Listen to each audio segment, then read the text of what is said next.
और इस बीच वार पलटवार तेज है। देखिए किस तरीके से आनंद दुबे क्या कह रहे हैं, प्रवक्ता शिवसेना है वो, और बीजेपी ने किस तरीके से पलटवार किया। महाराष्ट्र के लोकतंत्र के लिए काला दिन। काफी घंटे के पूछताछ के बाद श्री संजय राउत जी को रात को गिरफ्तार कर लिया गया, सिर्फ इसलिए कि संजय राउत जी विपक्ष की आवाज बनते हैं। संजय राउत जी वो बुलंद आवाज रहते हैं जिससे पूरी की पूरी दिल्ली हिल जाती है। लेकिन दिल्ली पिछले 2.5 सालों से इस प्रयास में थी कि संजय राउत को कहां परेशान करें, संजय राउत को कैसे अरेस्ट करें। एक बहुत पुराने मामले में धोखे से उनको अरेस्ट किया। हम उस नेचर के नहीं हैं, हम नियम कानून संविधान को मानने वाले लोग हैं और इसका जवाब जनता देगी चुनाव में। ठीक है, आखिरकार लंबी तफ्तीश के बाद शिवसेना नेता की गिरफ्तारी हो गई। विधि का विधान है, जो जैसे करेगा उसे वैसे ही भरना होगा। मद मस्ती और अहंकार के साथ यदि कोई सत्ता का दुरुपयोग करके जनता को लूटता है तो उन लोगों को अंततः परास्त ही होना है। ये अतीत के इतिहास के पन्ने भी हमें सिखाते हैं और वर्तमान में देश भी देख रहा है। चिंगारी का खेल बड़ा बुरा होता है, औरों के घरों में आग लगाने का सपना अपने ही घर में खड़ा होता है। मुस्तफा हमारे साथ, हमारे सहयोगी लगातार मौजूद है, ईडी दफ्तर के बाहर वो मौजूद है। मुस्तफा, किस तरीके से हलचल आप वहां पर देख रहे हैं, कितनी देर, क्योंकि वक्त लंबा होता जा रहा है, काफी देर से ये खबरें थी कि वो जल्दी उनको मेडिकल के लिए ले जाया जाएगा, लेकिन अभी तक वो निकले नहीं है।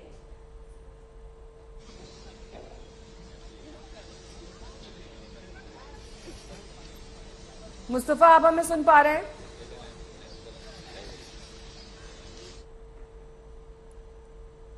तो शायद उन तक आवाज नहीं पहुंच रही, लेकिन आपको बता दें कि 17 घंटे संजय राउत से पूछताछ होती है, उसके बाद रात 12 बजे उनको गिरफ्तार कर लिया जाता है। ये तस्वीरें भी हम आपको दिखा रहे हैं, पूरा घटनाक्रम कैसे चलता है। संजय राउत की गिरफ्तारी हो जाती है रात 12 बजे। खुद को वो बेगुनाह बेकसूर बता रहे हैं, वो बाबा साहब की कसम खाकर कह रहे हैं कि मैं बेगुनाह हूं। उनके घर से करीब 11.5 लाख रुपए बरामद हुए हैं।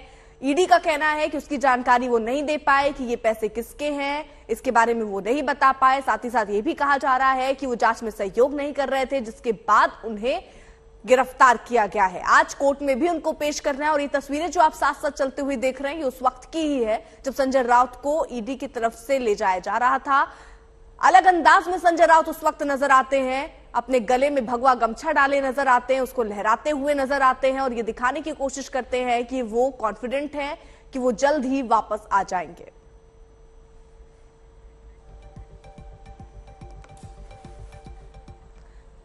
और इस पूरे मामले पर नवनीत राणा के पति रवि राणा का क्या कुछ कहना है, सुनिए। संजय राउत को जो ईडी ने अटक की है, कई महीनों से संजय राउत जी का जांच शुरू थी। कई बार ईडी ने उनका बयान लिया और जिस तरह से महाविकास आघाड़ी बनने के बाद संजय राउत ने जो मुंबई क्षेत्र का जो डीपीआर जो है वो उद्धव ठाकरे मुख्यमंत्री को अन्य उसको फाइनल किया और कई बिल्डरों को एपीएसआई, टीडीआर इसके माध्यम से भी बड़ा घोटाला हुआ है और कई बिल्डरों को बड़ा फायदा पहुंचाने का काम किया है। और आपने देखा है जिस तरह से अनिल परब भी अरेस्ट होने की टांग की तलवार उसके ऊपर है, जिस तरह से आज संजय राउत ने जो करप्शन किया है महाविकास आघाड़ी बनाने के लिए कांग्रेस एनसीपी की तरफ से बड़ा पैसा संजय राउत को दिया गया है। इसीलिए उद्धव ठाकरे जी ने भाजपा को छोड़ के, भाजपा को धोखा देके महाविकास आघाड़ी कांग्रेस के साथ गठबंधन करके खुद मुख्यमंत्री बने और इसके माध्यम से संजय राउत को कितना पैसा मिला उसकी भी जांच ईडी ने करना चाहिए और जो संपत्ति अवैध जमा की वो अटैच करना चाहिए। जब संजय राउत भगवा गमछा लहराते हुए ईडी के साथ निकले तो अंदाजा हो गया था कि आगे क्या होने वाला है। जब संजय राउत खुली गाड़ी में मुट्ठियां भींचते ईडी ऑफिस जा रहे थे तो तय हो गया था कि अब आगे क्या होगा। जब घर से निकलते वक्त मां ने आरती उतारी, टीका लगाया तो आभास हो गया था कि कुछ घंटों में क्या होने वाला है। ईडी की मौजूदगी में जब संजय राउत बालकनी में आकर मीडिया को हाथ हिला रहे थे तो उनका दिल बता चुका था कि अब अगला ठिकाना क्या होगा। और हुआ वही जिसका अंदाजा लगाया जा रहा था, जिसकी अटकलें लगाई जा रही थी। 17 घंटे के एक्शन के बाद आखिरकार ईडी ने आधी रात को उद्धव ठाकरे के संकट मोचक शिवसेना के प्रवक्ता संजय राउत गिरफ्तार हो गए। आधी रात को ईडी ने संजय राउत के भाई और शिवसेना विधायक सुनील राउत को गिरफ्तारी की सूचना दे दी।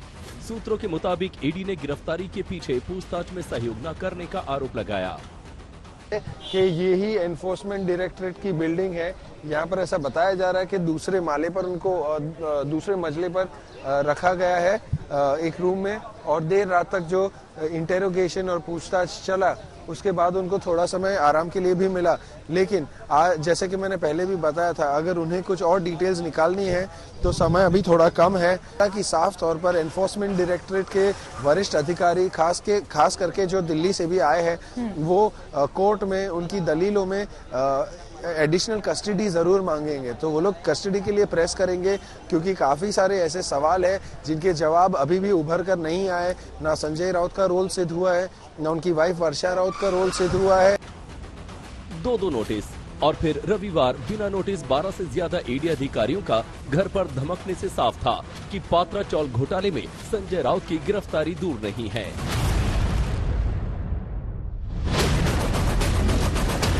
कल सुबह 7 बजे ईडी की टीम संजय राउत के साथ पहुंची। करीब 9 घंटे पूरे घर की छानबीन हुई। संजय राउत से पात्रा चौल मामले में सवाल दागे गए, दस्तावेजों की तलाशी की गई। घर से 11.5 लाख रुपए बरामद हुए। घर में मौजूद संजय राउत के भाई का दावा है कि पार्टी फंड है, पैसे अयोध्या दौरे के लिए रखे गए थे। आपको लगता है कि अरेस्ट करने के हिसाब से ये पूरी राजनीतिक साजिश के तहत संजय राउत को संजय राउत को जो ईडी का समन्स आया था उसमें लिखा था पत्राचाल की कार्रवाई। उनको पूछो कौन सा पेपर मिला पत्राचाल का, मोबाइल नीचे करेगा भाई, सिंगल डॉक्यूमेंट पत्राचाल का मिला नहीं। और जो डॉक्यूमेंट लेके गए वो डॉक्यूमेंट्स राउत साहब ने इनकम टैक्स और राज्यसभा के जो फॉर्म भरा जाता है सब सबमिट किया हुआ। अभी देखो ऊपर गलत कार्रवाई करेंगे, झूठे डॉक्यूमेंट्स बनाएंगे, जबरदस्ती से किसी से साइन लिया होगा, इस पे कुछ भी कर सकते हैं। फिर भी उनको लगेगा कि संजय राउत अभी झुकेगा, सवाल ही नहीं आता झुकने का। फांसी भी दो तो भी शिवसेना नहीं छोड़ेंगे, उद्धव ठाकरे को नहीं छोड़ेंगे। बाला साहब कैसे नहीं, जय महाराष्ट्र। 9 घंटे की छापेमारी के बाद ईडी ने कल शाम 5 बजे संजय राउत को दफ्तर बुलाया। 7 अगस्त को पेशी पर अड़े संजय राउत ईडी के समन पर पूरी तरह से तैयार होकर निकले। मां को गले लगाया, भगवा गमछा लपेटकर संजय राउत निकले, जैसे उन्हें पता हो कि सीधे घर वापसी होने वाली नहीं है। ईडी दफ्तर आते ही हिरासत और गिरफ्तारी की अटकलें शुरू हो गई। कल शाम 7 बजे संजय राउत के वकील को बताना पड़ा कि ईडी पूछताछ कर रही है। वो ना तो हिरासत में है और न ही गिरफ्तार किए गए हैं। लेकिन आधी रात को वही हुआ जिसकी कयासबाजी थी। गिरफ्तारी के बाद शिवसेना कार्यकर्ताओं का गुस्सा भड़का, शहर शहर विरोध शुरू हो गया। उद्धव ठाकरे ने ट्वीट कर गिरफ्तारी को बेशर्म राजनीति बता दिया। उन्होंने ट्वीट किया, ये सारी कारस्तानी सारी लाशर्म छोड़कर निर्लज्जता से चल रही है, ये दमनशाही नीति है। संजय राउत ने भी खुद को बेगुनाह बताया। उन्होंने एक के बाद एक ट्वीट में कहा कि बाला साहब ठाकरे की सौगंध खाता हूँ, मेरा किसी घोटाले से कोई संबंध नहीं है। मैं मर जाऊंगा लेकिन न सरेंडर करूंगा, न ही शिवसेना छोड़ूंगा, झुकूंगा नहीं। मुस्तफा शेख, दिव्येश सिंह के साथ साहिल जोशी, मुंबई, आज तक।